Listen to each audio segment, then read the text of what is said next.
Apa sih yang mempengaruhi sebuah bisnis?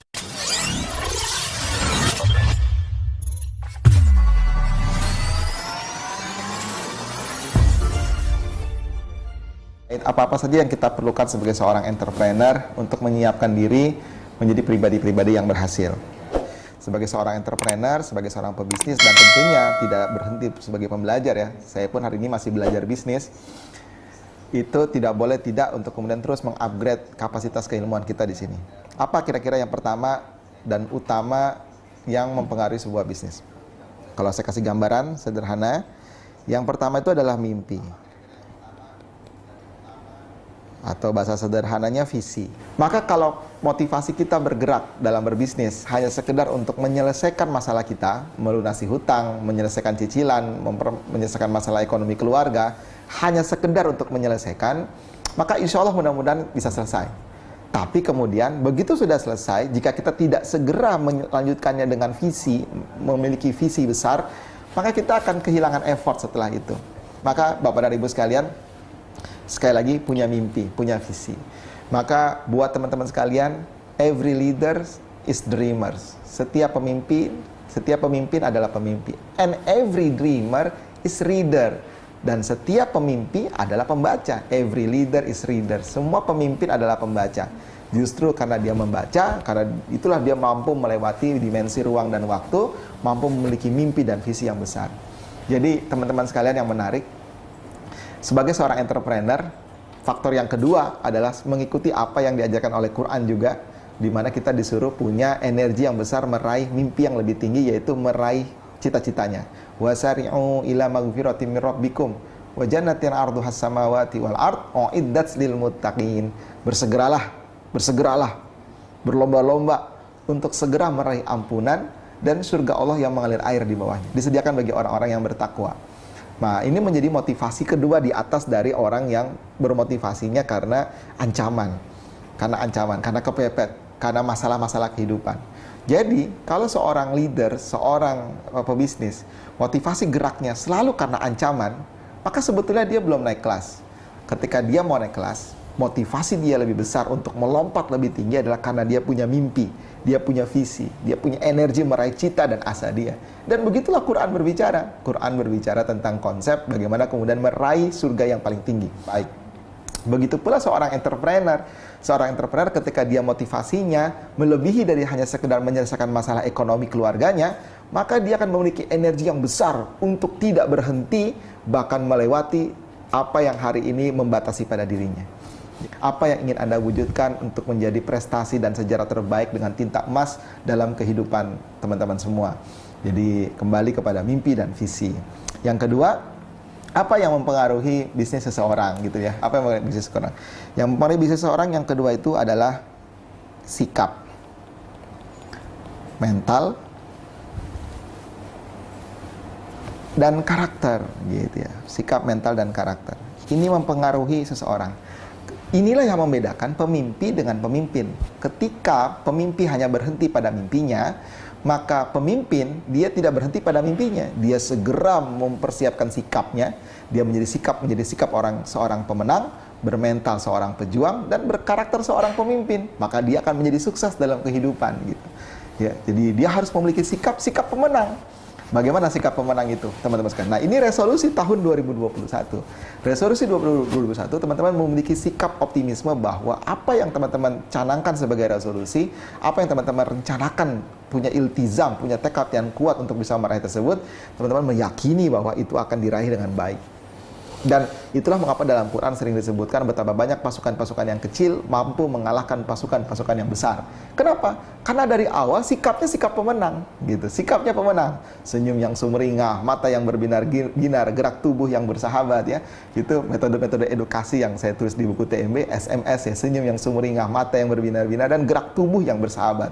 Sikapnya memang sikap seorang the winner, seorang pemenang. Tapi juga dibarengi dengan mentalitas seorang fighter, seorang pejuang. Inilah pentingnya ketika seorang masuk dalam dunia bisnis. Bisnis itu seperti layaknya peperangan. Maka banyak sekali metode-metode peperangan dimasukkan dalam sebagai bagian dari strategi bisnis. Seperti misalkan teknik strategi Sun Tzu misalkan.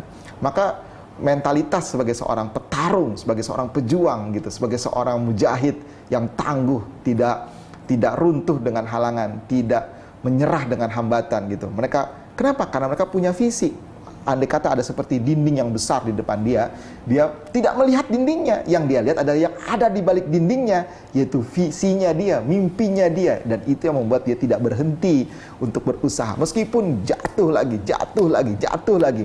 Saya akan bangkit 1000 kali. Jika memang saya jatuh 1000 kali, saya akan bangkit ke 1001 kali. Begitulah kira-kira seorang pejuang. Dan karakter seorang pemimpin, sikap sebagai seorang pemenang, mentalitas sebagai seorang pejuang, dan karakter sebagai seorang pemimpin, leadership karakter. Karakter kepemimpinan ini penting dimiliki oleh siapapun yang kepingin berhasil. Apalagi di bisnis yang kategori bisnis networking. Bisnis networking seperti kita, orang-orang yang bekerja bersama kita, bukanlah karyawan kita gitu. Dengan karyawan saja kita harus punya leadership yang bagus, yang membuat mereka punya motivasi, punya energi, punya gairah, punya frekuensi yang sama, meskipun dia bukan owners dari sebuah bisnis ini. Apalagi dengan partner gitu. Apalagi dengan partner kita adalah tim kita, mereka menjadi bagian dari satu kekuatan dengan kita. Maka karakter kepemimpinan ini penting untuk diasah. Tidak ada orang mengatakan saya tidak punya bakat untuk memimpin. Yang ada, Anda tidak mau belajar untuk memimpin. Maka hari ini resolusinya adalah berdoa kepada Allah untuk dianugerahkan sikap sebagai sikap pemenang, mental pejuang, dan karakter pemimpin. Itulah mengapa kalau di HNI kita menginstal dengan karakter mampu, mau, antusias, mandiri, positif, dan ulet. Karakter-karakter ini sengaja diformulasikan dan saya capture di buku TMB, Bapak Ibu bisa ulas dan baca dengan lengkap. Bagaimana kemudian karakter itulah yang kemudian dibutuhkan bagi siapapun yang ingin meraih kesuksesan dalam hidup dan kehidupannya. Jadi, dan kita didawamkan untuk doa seperti ini. Apa doanya? Allahumma inni a'udzubika minal hammi wal hazan, wa a'udzubika minal ajzi wal kasal, wa a'udzubika minal jubni wal bukhl, wa a'udzubika min ghalabatid daini wa qahrir rijal. Itu adalah doa meminta perlindungan dari segala macam sikap, mental, dan karakter yang lemah yang membuat kita tidak mampu bergerak. Tentu saja Bapak dan Ibu sekalian, semangat energi ini adalah semangat yang penting sekali dimiliki oleh semua orang-orang yang siap sukses bersama HNI. Apalagi yang mempengaruhi bisnis seseorang. Yang mempengaruhi bisnis seseorang adalah keilmuan yang dia miliki. Ya, ilmu yang bermanfaat, ilmu yang dia miliki. Maka berkaitan dengan ilmu ini, Bapak dan Ibu semua, ini sangat berkaitan dengan yang namanya mindset. Mindset itu bicara tentang ilmu. Mindset itu bicara tentang install knowledge yang kita miliki dan akhirnya membentuk akal pemikiran kita, membentuk cara berpikir kita. Maka buat teman-teman yang siap sukses dalam bisnis, dan ini resolusi tahun 2021, Anda ingin sukses sekedarnya atau ingin sukses yang sejatinya? Anda ingin sukses yang cukup sekedar Anda bisa merasa puas, atau Anda ingin menjadi sebuah life legend, legenda yang hidup karena Anda memiliki prestasi gemilang dan menginspirasi bagi banyak orang? Maka satu kata penting adalah Bapak Ibu wajib mau belajar, menjadi pembelajar sejati. Dan resolusinya hari ini harus dibuat. Saya akan pastikan bahwa saya adalah orang yang hobinya membaca. Saya akan pastikan bahwa saya adalah orang yang akan senang membaca buku. Saya akan pastikan banyak buku yang saya baca hari ini. Dalam pemahaman yang saya sering berikan adalah hanya teko yang berisi yang bisa mengisi. Teko yang berisi yang bisa mengisi. Mana mungkin sebuah teko kosong bisa mengisi. Maka penting sekali pola pikir kita, cara pandang kita itu perlu untuk kemudian hari ini berubah. Lebih baik bersepakatlah dengan diri Anda bahwa saya akan memiliki perubahan yang baik. Salah satunya adalah senang membaca, senang untuk menjadi pembelajar sejati. Ya, nah ini mindset. Dan cara belajar cuma ada 4 ya, Bapak dan Ibu sekalian. Saya belum pernah ketemu cara belajar yang lain. Yang pertama adalah reading, banyak membaca. Yang kedua adalah training, banyak mengikuti pelatihan. Yang ketiga sharing, banyak diskusi. Ada orang pinter, Bapak Ibu sekalian, pinter itu karena banyak baca. Tapi cerdas, if you want to be success, you have to smart. Jika Anda mau cerdas, jika Anda mau sukses, Anda harus cerdas. Cerdas itu diperoleh karena 2. Yang pertama, karena dia banyak berdiskusi. Dan yang kedua, karena dia banyak aksi. Terus kan, apa yang bisa mempengaruhi sebuah bisnis adalah pola pikir Anda sendiri, mindset. Maka hati-hati dengan apa yang Anda baca. Apa yang Anda lihat, apa yang Anda dengar, apa yang Anda akses gitu ya, akan mempengaruhi apa yang Anda pikirkan. Apa yang Anda pikirkan akan mempengaruhi apa yang Anda bicarakan. Apa yang Anda bicarakan akan mempengaruhi dengan apa yang akan Anda lakukan. Apa yang Anda lakukan berulang-ulang akan berubah menjadi sebuah kebiasaan. Maka hati-hati dengan apa yang Anda akan install kepada akal pikiran Bapak dan Ibu sekalian. Mindset. Yang kedua, bagian dari ilmu bermanfaat adalah cara kerja. Cara kerja.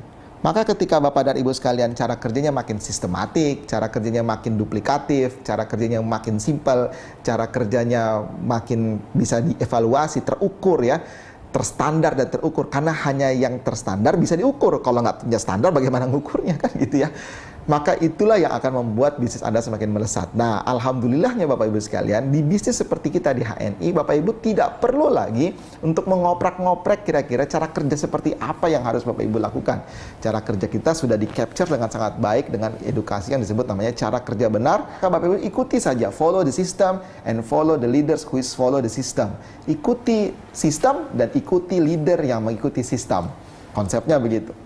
Maka ketika Bapak dan Ibu sekalian fokus pada konsep ilmu bermanfaat ini, Bapak Ibu mengakses metodologi cara bekerjanya, sehingga Bapak Ibu membentuk pola pikir Bapak dan Ibu sekalian, itu akan mempengaruhi laju gerak Bapak dan Ibu sekalian.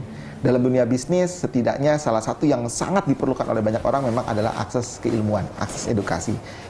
Nah, apalagi yang mempengaruhi sebuah bisnis, Bapak dan Ibu sekalian, yang mempengaruhi sebuah bisnis adalah, salah satu diantaranya adalah aset. Bapak dan Ibu sekalian, bisnis kata kuncinya adalah membangun kekuatan aset, gitu ya. Bisnis salah satunya adalah membangun kekuatan aset, dan aset kita adalah jaringan, gitu. Aset kita adalah network, gitu.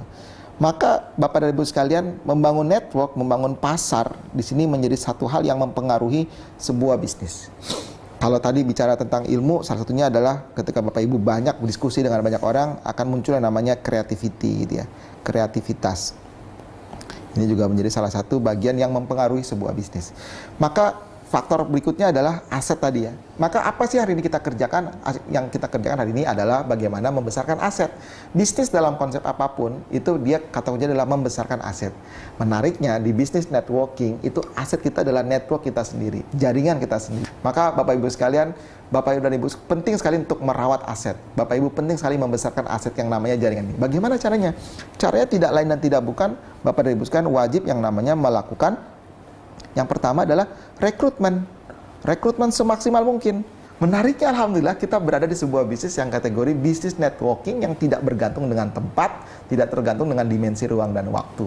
Di mana toko kita adalah mulut dan jari jemari kita. Kita bisa memprospek siapapun, dimanapun, dan kapanpun.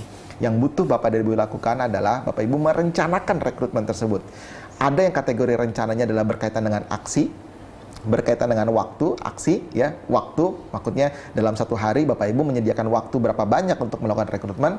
Dan yang kedua, ada rekrutmen yang berkaitan dengan siapa yang Anda mau rekrut, dan ini berkaitan dengan planning, perencanaan.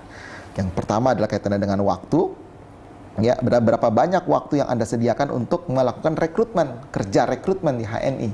Tapi saya nggak mau bisnis dengan rekrut-rekrut. Wah, nggak ada bisnis tanpa rekrut. Semua bisnis pakai rekrutmen. Jadi nggak ada bisnis tanpa rekrutmen. Semua bisnis pasti melakukan rekrutmen. Minimal dia merekrut customer-nya. Lalu yang kedua dia baru merekrut partner-nya, dia rekrut supplier-nya, dia rekrut vendor-nya. Dia kata kuncinya rekrut. Bisnis itu rekrutmen gitu. Rekrutmen adalah darah dari sebuah bisnis. Jadi Bapak dan Ibu sekalian, Anda sediakan waktunya. Berapa lama waktu yang Anda perlu sediakan untuk melakukan aktivitas seperti ini? Anda cukup menyediakan waktu kurang lebih hanya 1-2 jam saja. Tidak lebih daripada itu. Tidak ada edukasi apapun dalam support system, termasuk saya capture di buku TMB, tidak ada satupun edukasi yang mengajarkan seorang agen HNI memiliki waktu kerja lebih dari 2 jam dalam satu hari. Tidak ada. Tapi Pak Firly kerjanya lebih dari 2 jam di HNI, leader-leader saya bekerja lebih dari 2 jam. Yes, itu adalah pilihan dia dan dia bertanggung jawab dengan pilihan tersebut.